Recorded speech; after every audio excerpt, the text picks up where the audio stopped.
saudara dan jemaat Tuhan di rumah. Selamat kita merayakan Paskah 2020. Ya, Paskah kali ini berbeda dari Paskah waktu-waktu yang lampau. Karena Paskah 2020 kita merayakannya di rumah saja. Tapi kita percaya Tuhan ada di rumah kita dan Tuhan memberkati kita. Puji Tuhan, kita akan membuka kisah kita untuk kita menerima firman Tuhan di Paskah pada tahun 2020 ini. Filipi pasal 3 ayat yang ke-10. Demikian firman Tuhan, yang kukehendaki ialah mengenal Dia dan kuasa kebangkitannya dan persekutuan dalam penderitaannya, di mana aku menjadi serupa dengan Dia di dalam kematiannya. Ada 3 hal di dalam pembacaan firman Tuhan ini, tapi siang hari ini bertepatan dengan Paskah, maka saya ingin kita menyimak bagian yang kedua, yaitu dikatakan oleh Paulus, yang kukehendaki ialah mengenal kuasa kebangkitan Kristus. Ya. Jadi saya beri tema Paskah pada tahun 2020 ini adalah mengenal kuasa kebangkitan Kristus.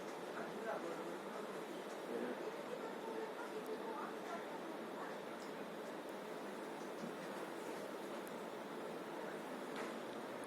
Ada ungkapan yang mengatakan bahwa tidak kenal maka tidak disayang. Jadi memang sangat penting kita mengenal Kristus secara pribadi dan juga kita mengenal kuasa kebangkitannya. Ya.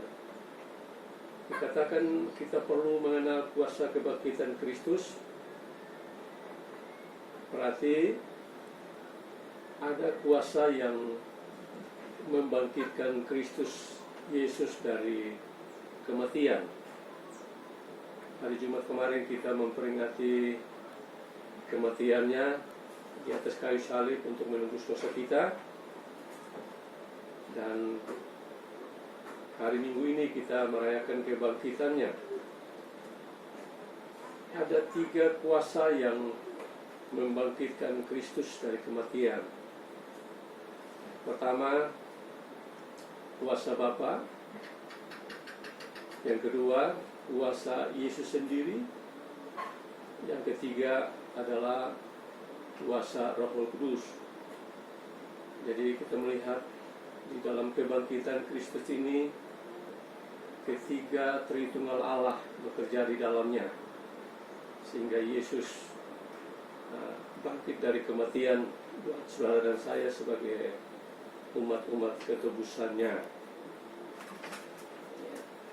Nah, kenapa kita harus mengenal kuasa kebangkitan Kristus? Karena ketika kita mengenal kuasa kebangkitan Kristus dalam hidup kita, maka ada berkat-berkat yang luar biasa yang kita akan peroleh dari kuasa kebangkitannya. Ya. Nah, siang hari ini kita melihat kuasa kebangkitan dan berkat apa yang kita terima dari Yesus. Saya mencatat ada beberapa berkat dari kuasa kebangkitan Kristus bagi kita sebagai orang percaya. Pertama,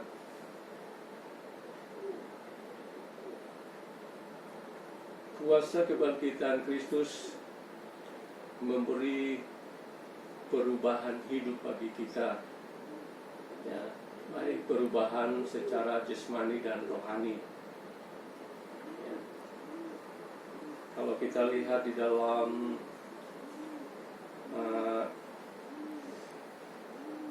Roma pasal 6,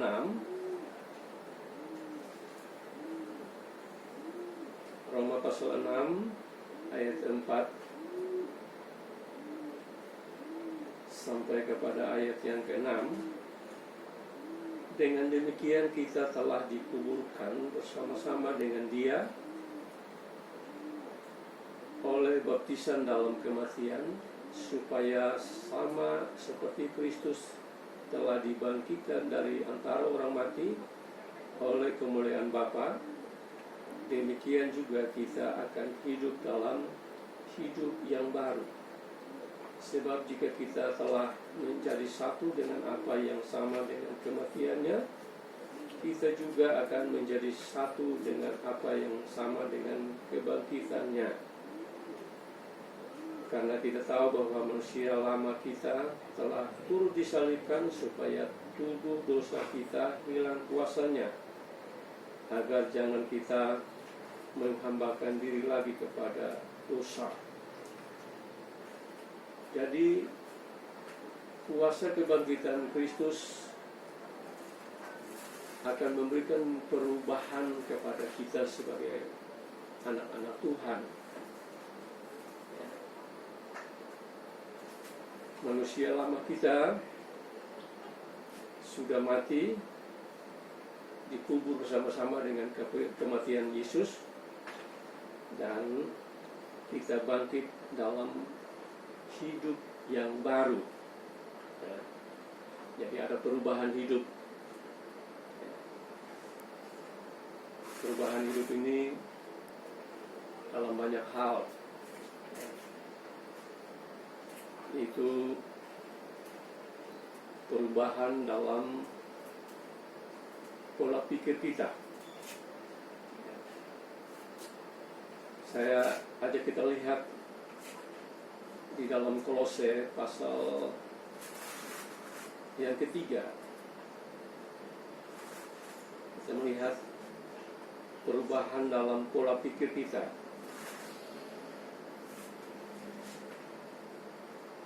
Kolose pasal yang ketiga ayat 1 dan kedua.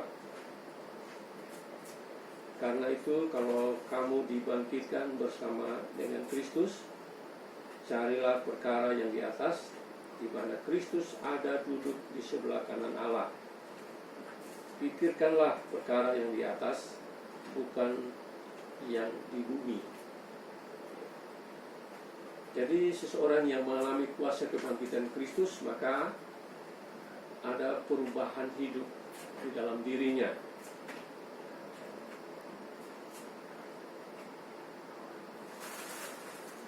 Dia selalu mencari perkara yang di atas. Dia selalu memikirkan perkara-perkara yang di atas. Bukan berarti kita tidak boleh mencari perkara-perkara dunia, boleh. Kita boleh mencari uang yang banyak, kekayaan yang banyak, boleh. Tetapi yang Tuhan mau adalah kita harus mengutamakan perkara yang di atas. Kita harus lebih memikirkan perkara-perkara yang di atas, yaitu perkara-perkara surgawi, perkara-perkara yang bersifat kekal. Karena firman Tuhan katakan bahwa apabila kita cari dahulu kerajaan Allah dan kebenarannya, maka semua akan ditambahkan bagi kita. Mungkin di waktu-waktu yang lampau, ya, kita selalu mencari dan memikirkan perkara-perkara dunia, tetapi lewat Paskah pada tahun ini, ya, biarlah kuasa kebangkitan Kristus boleh menguasai kita, supaya yang kita cari adalah perkara yang di atas, yang kita pikirkan adalah perkara yang di atas. Maka dengan sendirinya segala kebutuhan jasmani kita, masa depan kita, Tuhan akan karuniakan bagi kita. Puji Tuhan.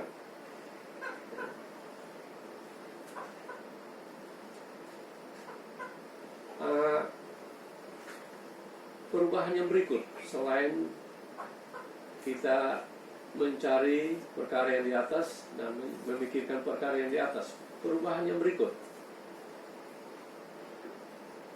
adalah perubahan dalam perkataan kita. Perubahan dalam perkataan kita. Jadi seseorang yang mengalami kuasa kebangkitan Kristus, maka ada perubahan dalam perkataannya. Ya, saya sebagai hamba Tuhan pun ya belum sempurna. Kita terus belajar seperti Kristus ya. Tuhan mau ada perubahan dalam perkataan kita.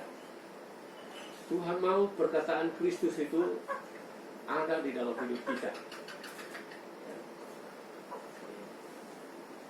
Mungkin selama ini perkataan kita tidak menjadi berkat, tapi Tuhan mau ya lewat Paskah ini kita ada perubahan ya dalam perkataan kita. Perkataan kita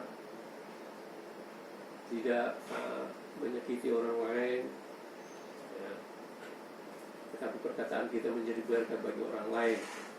Ya, mungkin perkataan kita waktu-waktu yang lampau, perkataan kita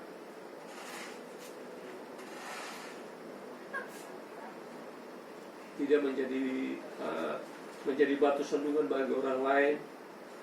Firman Tuhan ajarkan kepada kita supaya kita memiliki perubahan dalam perkataan. Saya ajak kita melihat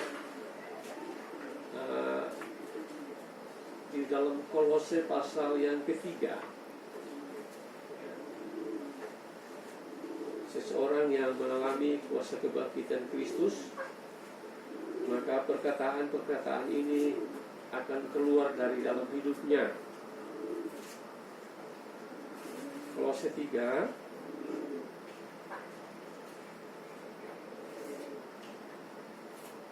ayat 16 sampai ayat yang 17.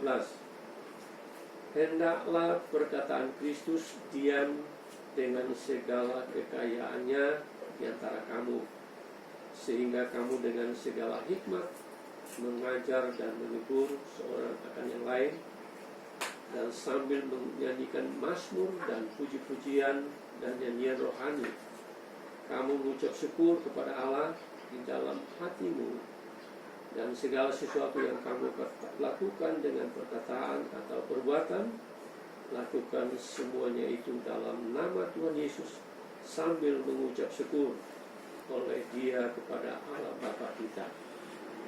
Ya. Jadi nanti saudara renungkan sendiri. Ya. Ada banyak hal di dalam ayat 16 dan 17 ini. Ya. Kita harus memiliki perkataan Kristus dalam hidup kita. Ya. Ini sangat penting ya, supaya perkataan yang kita keluarkan ya, mengajar, menegur, dan ada puji-pujian dari mulut kita ya, ada ucapan syukur dari mulut kita ya. Puji Tuhan. Nah, perubahan yang ketiga, perubahan dalam perbuatan. Jadi pertama perubahan dalam pikiran, perubahan yang kedua perubahan dalam perkataan, yang ketiga perubahan dalam tingkah laku dan perbuatan kita.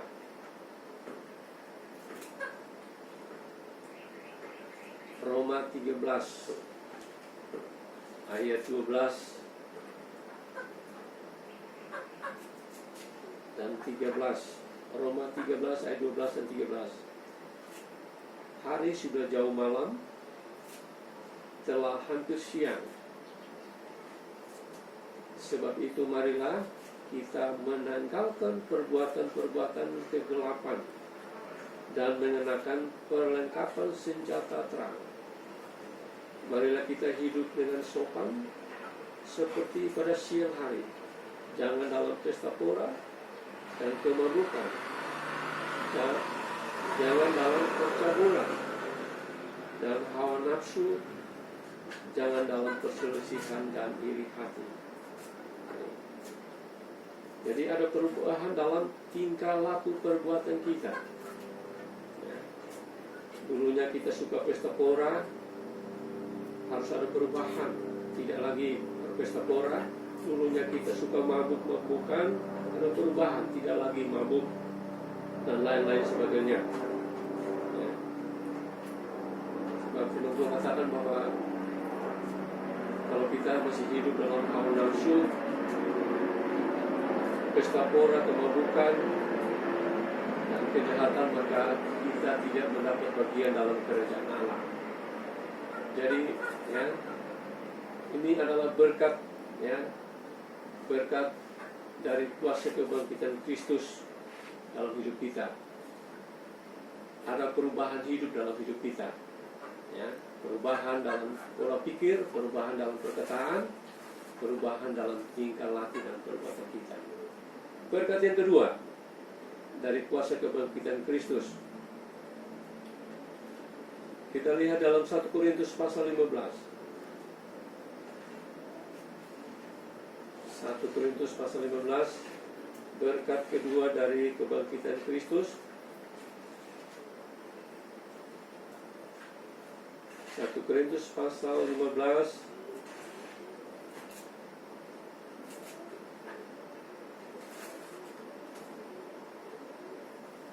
ayat 55 sampai ayat 57, yaitu berkat kemenangan atas segala tantangan dan persoalan hidup. Kita baca, hai maut, di manakah kemenanganmu? Hai maut, di manakah sengatmu? Sengat maut ialah dosa, dan kuasa dosa ialah hukum Taurat. Tetapi syukur kepada Allah yang telah memberikan kepada kita kemenangan oleh Yesus Kristus Tuhan kita. Jadi ini adalah berkat yang kedua, dari kuasa kebangkitan Kristus. Kita diberi kemenangan atas segala tantangan dan persoalan hidup kita. Kalau maut saja Tuhan kalahkan, apalagi soal tantangan hidup, persoalan hidup kita, itu kecil di mata Tuhan. Jadi kita tidak perlu takut menghadapi tantangan hidup di hari depan, karena Tuhan sudah mengalahkan kematian dan kuasa maut. Tuhan sudah bangkit, dan percayalah kalau Tuhan sudah bangkit, maka kemenangan itu juga menjadi kemenangan kita. Roma 8 ayat 34 sampai 37. Mari kita lihat. Sini lebih tegas lagi. Roma 8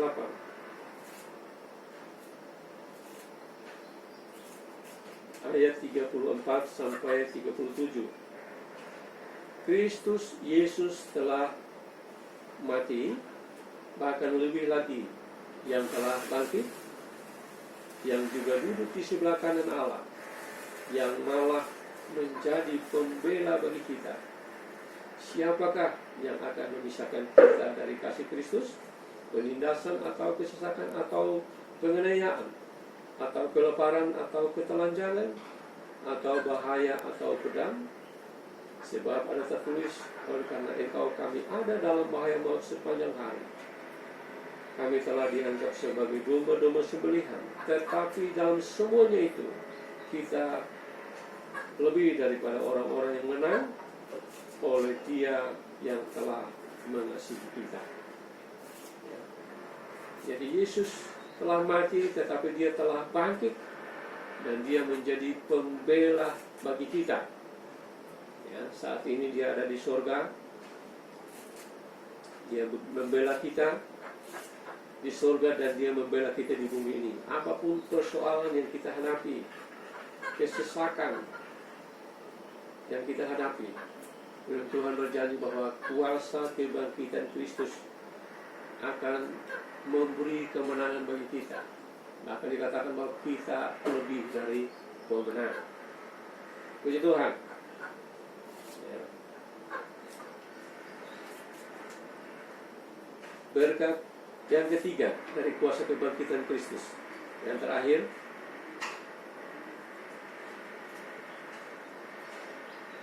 1 Korintus pasal 15 juga.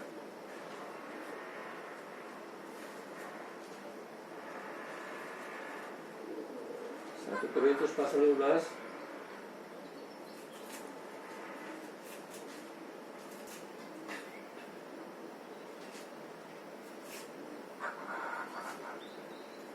ayat yang ke-20.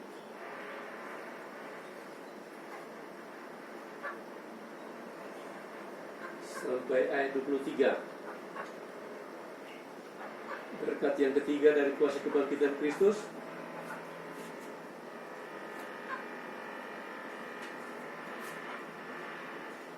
yaitu Kristus memberi pengharapan akan kebangkitan orang mati. Ya. Kristus memberi pengharapan akan kebangkitan orang mati, tentu yang mati dalam Tuhan. Mari kita sama-sama baca 1 Korintus 15 ayat 20 sampai 23. Tetapi yang benar ialah bahwa Kristus telah dibangkitkan dari antara orang mati sebagai yang sulung dari orang-orang yang telah meninggal. Sebab sama seperti maut datang karena satu orang manusia, demikian juga kebangkitan orang mati datang karena satu orang manusia. Karena sama seperti semua orang mati dalam persekutuan dengan Adam, demikian pun pula semua orang akan dihidupkan kembali dalam persekutuan dengan Kristus. Tetapi tiap-tiap orang menurut urutannya, Kristus sebagai buah sulung, sesudah itu mereka yang menjadi miliknya pada waktu kedatangannya, yaitu kedatangan yang kedua kali. Jadi ada pengharapan kebangkitan orang yang mati di dalam Kristus. Kristus bangkit sebagai buah sulung, dan kita yang meninggal di dalam Yesus, kita pun akan dibangkitkan dengan Kristus, dan kita akan hidup bersama-sama dengan Kristus di dalam kerajaan surga untuk selama-lamanya. Puji Tuhan, kiranya lewat kita merayakan Paskah ini, firman Tuhan ini boleh menjadi pegangan bagi kita, supaya kita maju terus di dalam Tuhan. Karena di dalam Tuhan ada kemenangan, di dalam Tuhan ada perubahan hidup, di dalam Tuhan ada kebangkitan orang yang mati di dalam Tuhan. Puji Tuhan, kita tunduk kepala dan kita masuk dalam doa. Terima kasih Tuhan Yesus, Engkau baik bagi kami. Engkau telah mati menebus dosa kami, dan Engkau telah bangkit, dan kebangkitan-Mu itu boleh memberi berkat bagi kami ya Tuhan. Berkat pertama dari kebangkitan-Mu adalah memberi perubahan hidup bagi kami ya Tuhan, dalam cara berpikir, dalam cara kami berkata-kata, dalam tingkah laku perbuatan kami, sehingga kami selalu menjadi berkat, menjadi terang dan garam di dalam dunia di mana kami berada. Terima kasih Tuhan. Dan juga kebangkitan-Mu boleh memberi kemenangan bagi kami dalam kami menghadapi tantangan hidup ini Tuhan. Engkau telah kalahkan maut, dan kami percaya tantangan persoalan apapun yang kami hadapi, kami percaya Tuhan akan membela, menolong kami dan beri kemenangan bagi kami. Dan berkat yang ketiga, kebangkitan-Mu memberi pengharapan bahwa saatnya kami meninggal, kami akan dibangkitkan, dan kami hidup bersama-sama dengan Engkau dalam kerajaan surga. Engkau tilik setiap persoalan jemaatmu, dan Engkau beri pertolongan bagi mereka. Yang sakit Tuhan sembuhkan, yang lemah dikuatkan, dalam masalah Tuhan beri kemenangan, sehingga lewat kemenangan daripada Tuhan semua semakin setia kepada Engkau sampai selama-lamanya. Dalam nama Yesus kami sudah berdoa dan mengucap syukur. Haleluya. Amin.